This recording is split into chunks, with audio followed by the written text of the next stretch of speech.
Hi, boys and girls. We are continuing to find the area of rectangles, and we're working on finding the missing side length if we know the area.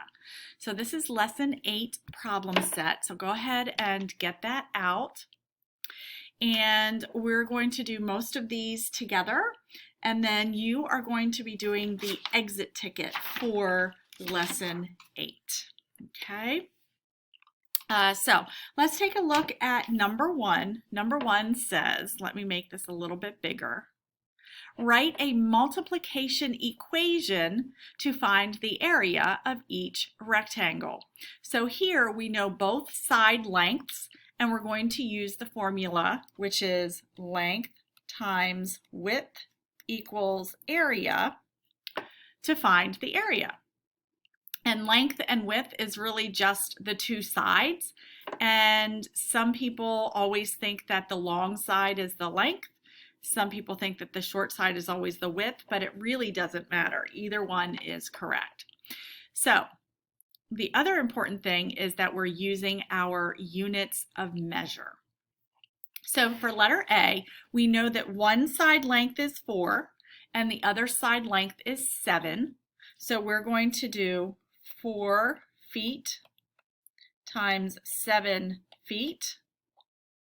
And whatever strategy you need to use to figure that out, you're going to get 28 and feet squared. That's how we write feet squared.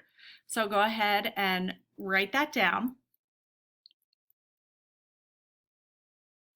Letter B, we also know both side lengths.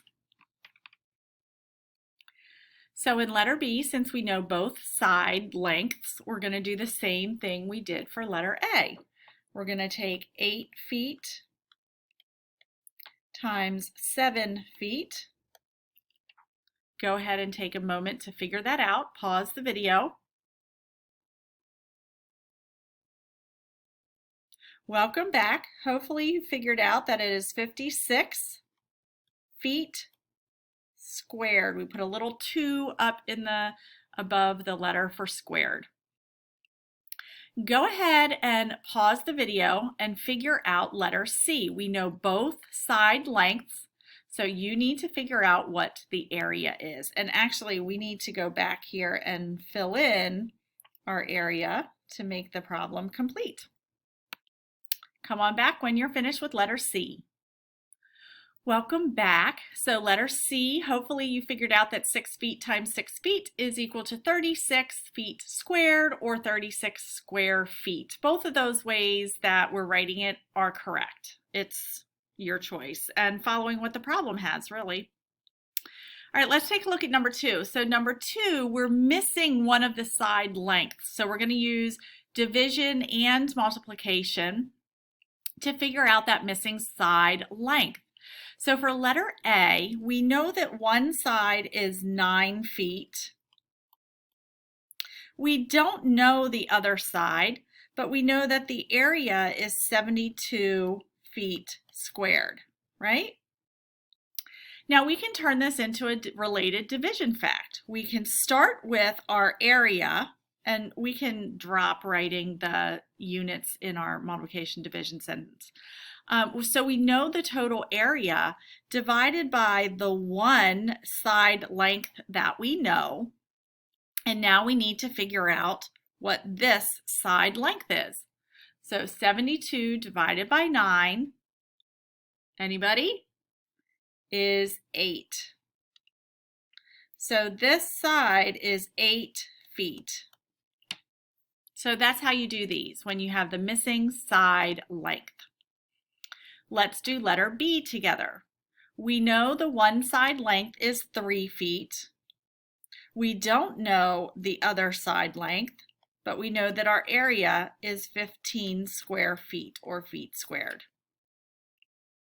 Let's turn that into a division sentence. So we start with our total, which is 15 square feet, divided by what we know. We know the one side length is 3. Pause the video and figure out 15 divided by 3, or 3 times what equals 15? Hopefully you figured out that it is 5 feet. Go ahead and pause the video and complete letter C on your own and come back when you know the answer. Welcome back.